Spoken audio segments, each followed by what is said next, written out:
बोलती पुस्तके. ज्यांना वाचनाचा नाद त्यांना बोलती पुस्तके घाली साद. आमचं चॅनल सबस्क्राईब करा आणि सबस्क्राईब करायला इतरांनाही सांगा. नमस्कार श्रोते मित्र हो, बोलती पुस्तके सादर करीत आहे लेखक वासुदेव पाटील लिखित कादंबरी हिरवा चुडा, भाग 7. सुशांत हंबर्डीहून लग्न आटोपून परतला. भानाचा त्यास दररोज कॉल येऊ लागला. सुशांत पुढे मोठा पेच पडला. सांगावं की नको? दररोज काय कारणं द्यावीत? सुशा, बऱ्या बोलानं उमरटीत काय घडलंय ते सांग. सुशांतला काय बोलावं ते सुचेना. सुशा, रघुदादा व बापूसारखंच तूही वागायला लागलास की काय? नेमकं काय घडलंय रे? काही तर मला चक्क ब्लॉक करतायत. सुशा, तू तरी सांग. भान्या, तू तू लवकर परत ये यार. आधी काय घडलंय ते तर सांग. तू केव्हा परत येतोयस? तू आलास की बोलूया सवडीनं आपण. भाना संतापला. त्याला कळून चुकलं की उमरटीत काहीतरी विचित्र घडलं असावं. आपला कार्यक्रम एवढा गाजतोय, पण भोसले सर, अप्पा गीते व नाशिकचे विश्वासराव, वाक्का यांच्याखेरीज घरच्यांपैकी कुणी आपलं साधं कौतुकही केलं नाही. एरवी 10वीला पहिला आलो तरी उमरटीत पेढे वाटणारे आपले बापू टीव्हीवर कार्यक्रम पाहूनही फोन का करत नसावेत? सुरुवातीस तरी आपण फोन केल्यावर बोलत होते, पण नंतर तर फोनवर बोलणंच नाही. सुरुवातीस आपलंही चुकलंच. सिंगापूरला आल्यावर शूटिंगच्या घाईत 1 महिना नवीन सिम घेणं जमलंच नाही. तुळसानंही आज उद्या करत चालढकल केली व तेथूनच रघुदादा, काशीमामा यांनी तर आपला नंबरच ब्लॉक केला. काय घडलं असावं? तो पडल्या पडल्या विचार करू लागला. त्याला मागील 4-5 महिन्यांची आपली धावपळ व सारा क्रम आठवला. रघुशी तुळसानं लग्नाचा होकार द्यावा म्हणून भाना शोसाठी तयार झाला. त्यानं घरून निघताना शोसाठी मुंबई चाललो एवढंच सांगितलं. तुळसा व बाजीमामाशी काय बोलणं झालं याबाबत काहीच कल्पना दिली नाही. त्याला आपल्या रघुदादासाठी तुळसाला परत आणणं महत्त्वाचं होतं. मुंबईला येताच दोघांनी शंकरमामासह शंतनू शर्माची भेट घेतली. शर्मानं त्यांच्या स्क्रीन टेस्ट घेतल्या, ऑडिशन्स घेतल्या. कारण भाना व तुळसानं आज पावे तो स्टेजवर अनेक शो केले असले तरी कॅमेरासमोर ते प्रथमच येणार होते. 8 दिवस शर्माचा मुलगा केदार शर्मा सहाय्यक निर्देशक म्हणून नवीनच उतरत होता. त्यानं व शंतनू शर्मानं दोघांना बऱ्याच बारीक सारीक बाबी समजावल्या. सुरुवातीस त्यांना एका वाहिनीच्या अवॉर्ड शोचं अँकरिंग करण्याची संधी मिळाली. भानानं त्या संधीचं सोनं करत तुळसा सांभाळून घेत धमाल उडवली. त्याची शब्दफेक, सेन्स ऑफ ह्युमर, आवाज, पॉज घेत नजरेनं समोरच्याला बोलतं करणं वा समोरच्यानं सवाल केला तर प्रसंगावधान राखत उचित उत्तर देत अँकरिंगचा फ्लो सांभाळत कार्यक्रम पुढं सरकावणं, या बाबी त्याच्या प्रकर्षानं उठून दिसू लागल्या. शंतनू शर्मा खुश झाला. त्यानं भानास लगेच प्रमोट करत या जोडीस थेट सिंगापूरच्या आपल्या युनिटवर नेलं. युनिट आधीच पॅन पॅसिफिक हॉटेलवर गेलं होतं. भारतीय प्रादेशिक नृत्य प्रकारावर एक भव्य डान्स शो ते निर्देशित करीत होते. आपल्या मुलास केदार शर्मास ते निर्देशन क्षेत्रात आणत होते. भाना सिंगापूरला गेल्यावर इतका बिझी झाला की त्याला घरच्यांशी बोलण्याची सवडच मिळेना. एवढा मोठा शो म्हटल्यावर त्यातील प्रत्येक स्पर्धकाची प्रोफाईल पाहत त्याची वैयक्तिक माहिती मिळवणं, विविध भारतीय नृत्यकला अभ्यासत बारकावे अभ्यासणं यातच तो मग्न झाला. कारण अँकरिंग करताना या सर्व बाबी त्याला उजागर कराव्या लागत. त्या प्रकारानुसार उचित काव्यभंग, ओवी, हिंदी सिनेमाच्या गीताच्या लाईन प्रेझेंट करणं, भारतीय संस्कृतीची महानता समोर ठेवणं, या सर्व गोष्टी तो चपकल मांडे. 50 भागांपैकी दनादन 20 भागांचं शूटिंग झालं व शो टीव्हीवर सुरू झाला. शो जबर TRP मिळवू लागला. भानाला शोच्या प्रत्येक शूटिंग दरम्यान सुगंधाची उणीव भासे. आपण हे बोलल्यावरती काय बोलली असती हे त्याला लगेच उरात उमटे. मग तयारी करताना तो तुळसास मी हे बोलल्यावर तू काय बोलावं हे तो आधीच पडवून ठेवे. मग शूटिंगवेळी त्यांचं बरोबर ट्युनिंग जुळू लागलं. समोर त्याला तुळसा दिसेच ना. तिच्या जागी तिची घारी नजर, कुरळे केस सावरणारी तीच सुगंधा. तर कधी एक दोन बटा मुद्दाम गालावर भुरभुरवणारी व गालावर खळी उमटवणारी सुगंधा त्याला दिसू लागली. आणि मग हृदयातून सर्वांग सुंदर अँकरिंग बाहेर पडे. पण मग मात्र तुळसाला तो प्रवाह साधणं जमेना व तिची भंबेरी उडे. मग तोच सर्व सूत्र सांभाळत प्रवाह पुढे नेही. शोचं प्रक्षेपण आठवड्यात 2 दिवस होई. 35-40 भाग झाले व त्याला घराशिवाय व सुगंधाशिवाय राहणं मुश्किल होऊ लागलं. मध्यंतरी त्यानं सवड काढत सिम कार्ड मिळवलं. सुशांतशी बोलणं होऊ लागलं. पण बऱ्याच वेळा शूटिंग दरम्यान दिवसभर फोन रिसीव्ह करता येईना. म्हणून सुगंधा उमरटीत येऊनही त्यांचं बोलणं झालं नाही. त्यात त्याला तुळसाचा संशय येऊ लागला. हल्ली केदार शर्माशी ती जास्तच सलगी करू लागली. शंतनू शर्मा शंकर शिंदेनं काहीतरी सांगितलं असावं की काय, तेही सुरुवातीस काम करताना फोन दूरच ठेवायला सांगू लागले होते. ज्या रघुदादासाठी आपण आलोत त्या दादाशीही तुळसा शो एवढा यशस्वी होत असून आता तिचं करिअर नक्कीच बनलं ही खात्री होऊनही ती कधीच बोलत नव्हती. भानानं तिला याबाबत छेडलंही. तुळसा, तुझा पहिला शो एवढा सुपरहिट झालाय की आता भारतात परताच आपोआप नवीन नवीन कामं आपोआप येतीलच. आता तू मामास लवकर लग्नाची तयारी करायला लाव. आणि दादाशी का बोलत नाहीस ग?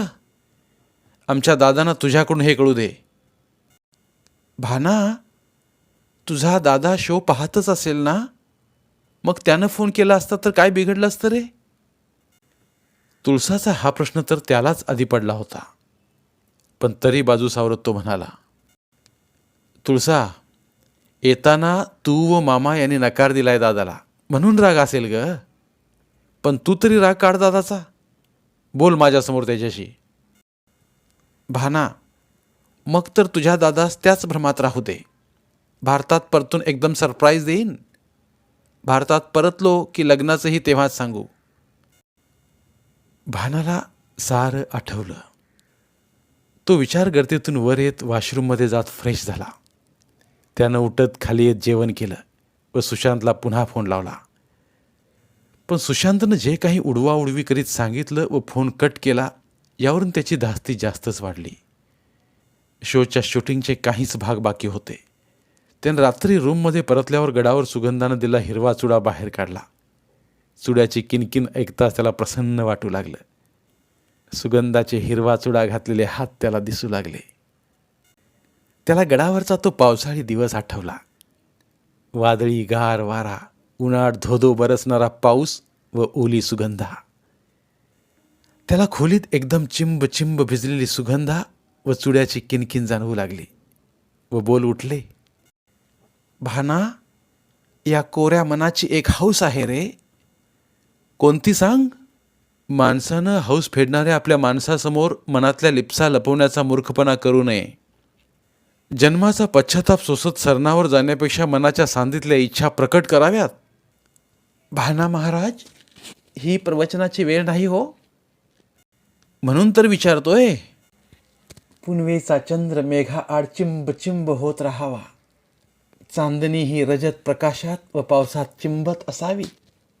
मस्त पावसाळी झडीच्या रात्री उंच डोंगरावर हातात हात धरून फिरत राहावं. आभाळानं सांडलेला चांदणचुरा व मेघाने ओतलेल्या धारा गार वारा अंगावर घेत कुणीच नसावं. द्वैत भावना एक होत आधी उभारलेला सारा निसर्ग प्रपंच विरत विरत जावा. तू न उरावा, मी न उरावी. केवळ रिक्त रिक्त होत जाणारी पोकळी. सुगंधा, आज आषाढ पुनव आहे. पाऊस आहे, वारा आहे. चांदणचुरा सांडण्यास चंद्रपूर्व सांदीत येत आहे. समोर सह्य पर्वताच्या रांगा आहेत. मग थांबूयात ना? भाना, समोर नाशिक गाडी लागली बघ. चल पटकन, अक्का वाट पाहत असेल. भाना तशीच रिक्त पोकळी मनात साठवत नाशिक बसमध्ये सुगंधास घेऊन बसला.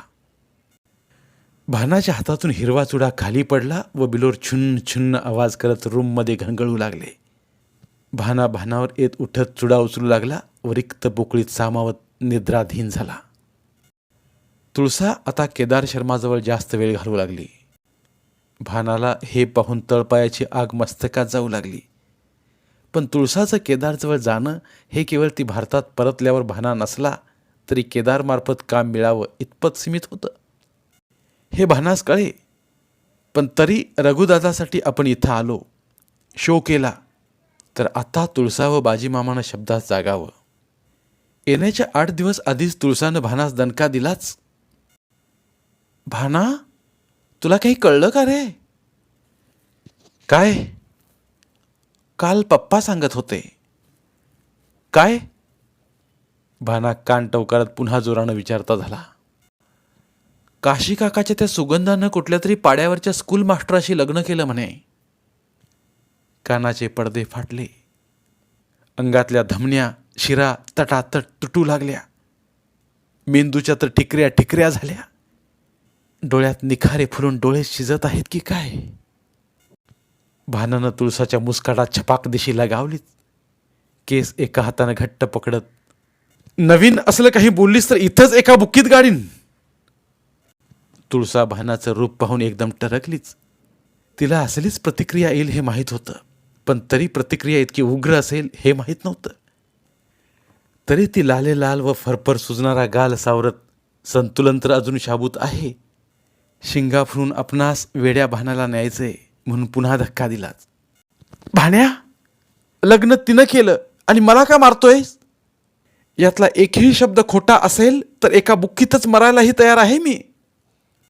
भानाचा आवेग सरासरा वाढू लागला. त्याचं भान जाऊ लागलं. त्याही स्थितीत त्याला एकच आशा दिसू लागली. सुशा, खरं काय? खरं काय? एकदम मोजकाच अंगार फुलला. सुशांत टरकला. फोनमधील आवाजावरूनच त्याला कल्पना आली व तो सुगंधानं घातलेली शपथ कुठल्या कुठेही विसरला. भाण्या, कुणी सांगितलं?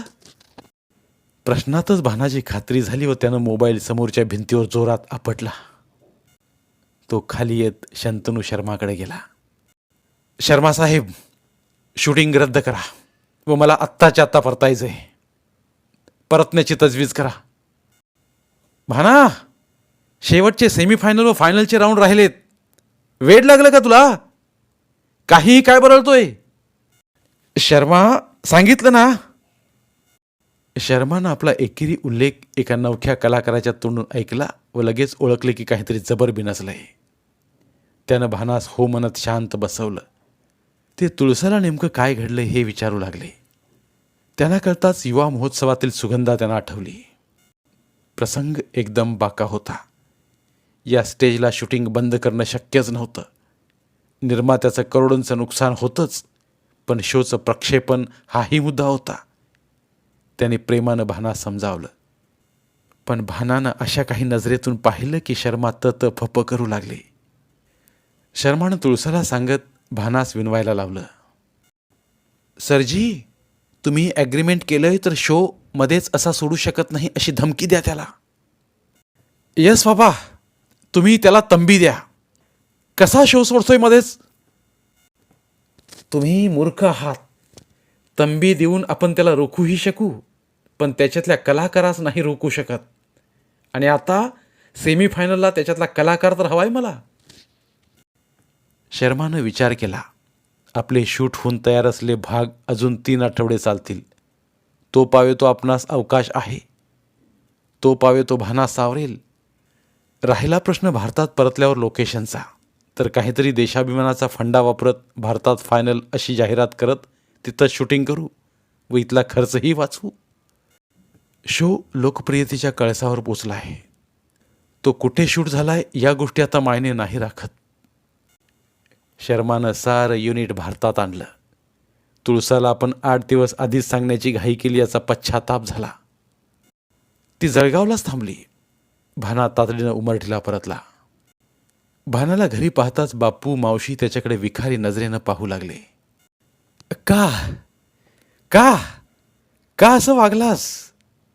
तुझ्या लग्नाला आम्ही तयार असताना शोसाठी सिंगापूरला जात तिकडंच परस्पर लग्न करण्याची काय गरज होती? बापू तुटणाऱ्या काळजानं रडत आक्रोश करू लागले. भाना माझ घरात भकास नजरेनं आड्याकडं पाहत, बापू, सदा बाबाची जागा घेत खुर्दाण्यातून आणणाऱ्या माझ्या बापूस मी मानानं ती जागा अंतरात बहाल केली. मग मग का थांबवलं नाहीत माझ्या सुगंधाला? नादान, तू थांबला नाही आणि वरून ती का थांबली नाही? हं? हे विचारताना लाज का वाटत नाही?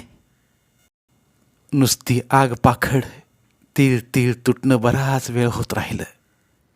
हळूहळू गैरसमजाचे ढग विरत आभाळ मोकळं झालं. पण मग एका मोठ्या विस्मयानं, आश्चर्यानं भरत आभाळ पुन्हा भरू लागलं. मूर्खा, जाताना तुळसाला आणायला गेलास हे एका शब्दानं तरी बोलला असतास तर साऱ्या दुरावा आलाच नसता व सुगंधा गेली नसती रे. भाना आतून आतून खोल खोल तुटला. त्याच्या नजरेसमोर गडावर हळहळणारी सुगंधा दिसू लागली. भाना, भीती वाटते रे, वाढत जाणाऱ्या रिक्त रिक्त पोकळीची. पोकळीच रिक्त रिक्त होत अवकाश व्यापते त्याची. भानाला आठवलं व तीच पोकळी आता त्याला जाणवू लागली. आज पहिल्यांदा त्याला उमरटी एक शून्य रिक्त पोकळी गत वाटू लागली. तो भकासवाना उदासवाना होत उठला व अवकाश व्यापणाऱ्या रिक्त पोकळीचं वादळ भरल्या मनानं काशीमामाच्या घराकडे निघाला. काशीमामा व मामी मुलीच्या लग्नाला महिना उलटूनही हंबर्डीहून परतले नव्हते. बाजीदादानं दिलेली तंबी त्यांचा थरकाप उडवत होती म्हणून ते हंबर्डीतच थांबले होते. पुढच्या दाराला लावल्या भल्या मोठ्या कुलपावर धूळ साठत लालसर गंज चढण्याची तयारी करीत होता. ओठ्यावर एक काळं कुत्रं बसलेलं होतं. भानाला पाहताच ते कान टवकारात गुरकावू लागलं. भाना वळसा घालत मागच्या दाराकडील खळ्यात घुसला. खळ्यात सर्वत्र धूळ व कचरा होता. एरवी शेणानं स्वच्छ सारवलेलं राहायचं. पत्र्याच्या शेडमध्ये उभ्या खाटेला खाली टाकत तो तिच्यावर बसला. समोरच्या भिंतीच्या कोनाड्यात उकळात तिरकस उभं असलं मुसळ त्याला दिसलं.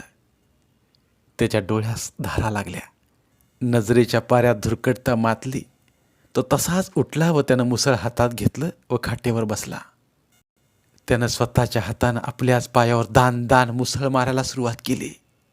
पायाच्या अंगठ्या चेचल्या गेल्या. तोच सुशांतला कुणाकडून तरी भाना आल्याचं कळलं होतं व तो भानाच्या घरून शोधत शोधत परतत काशीकाकांच्या घरी आला होता. त्यानं पायावर दनादन मुसळ मारताना पाहिलं व मुसळ हिसकावत भानाला गच्च गच्च आवळलं. सुगंधा ऐक ना, ऐक. अगं, तुझा काहीतरी गैरसमज झालाय. अगं आधी थांब, निदान मी काय सांगतोय ते तरी ऐक. थांब ना. भाना सुशांतला सुगंधा समजत गच्च आवळत विनवू लागला. सुशांत तर भानाच्या चेचल्या पायाला पाहून जोर जोरात आकांत करू लागला. भाना तसाच खाटेवर लेटला. सुशांत रडतच त्याच्याजवळ बसला.